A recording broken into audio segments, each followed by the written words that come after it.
కీర్తన గ్రంథం నుండి రెండో అధ్యాయము. రెండో అధ్యాయము ప్రవచనాత్మకమైన కీర్తన. It focus on prophecy. మొదటి కీర్తన ధర్మశాస్త్రం గురించి నొక్కి చెప్తుంది. We need to follow the law of God అని. Delight in the Lord. ధర్మశాస్త్రంలో ఆనందించుడి, దివారాత్రము ధ్యానించుడి అని మనం మొదటి కీర్తనలో చూస్తాం. రెండో కీర్తనలో ధిక్కరించు స్వరము మనం చూస్తాం.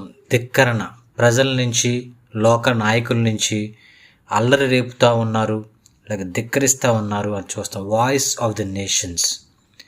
ఈ కీర్తనలో మనం చూసేది 4 స్వరాలు. రెండవ కీర్తనలో 4 స్వరాలు. ఒకటి లోకానుసారమైన స్వరము, the voice of the world, nations voice. రెండో స్వరము voice of God the father.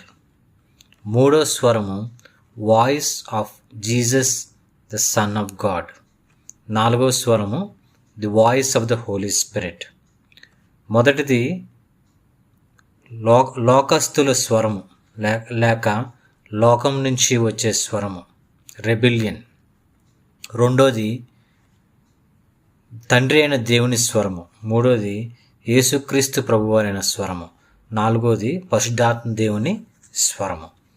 ఈ రెండవ కీర్తన బ్లెస్సింగ్తో ముగుస్తుంది.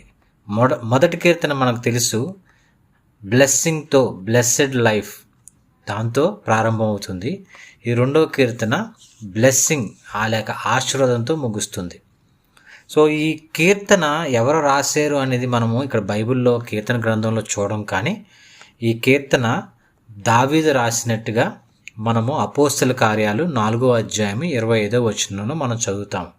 ఇదే కీర్తనని అప్పుడు శిష్యులుగా ఉన్నవారు ఎప్పుడైతే యేసయ్య చనిపోయి తిరిగి లేచాడో ఆ సువార్త ప్రకటిస్తూ ఉన్నప్పుడు శిష్యుల్ని బంధించి హింసిస్తూ ఉంటారు. జైలు నుంచి విడుదల చేసినప్పుడు అప్పుడు ఆ సమయంలో ఈ కీర్తన ఒకసారి జ్ఞాపకం చేసుకుంటారు.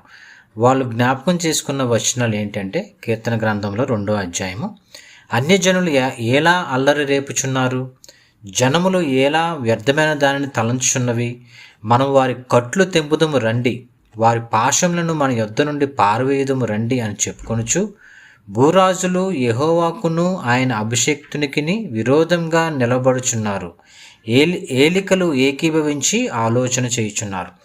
ఈ 3 వచనాల్లో మనం చూస్తాము వాయిస్ ఆఫ్ ద నేషన్స్, తిరుగుబాటు స్వరము. లోక నాయకుల దగ్గర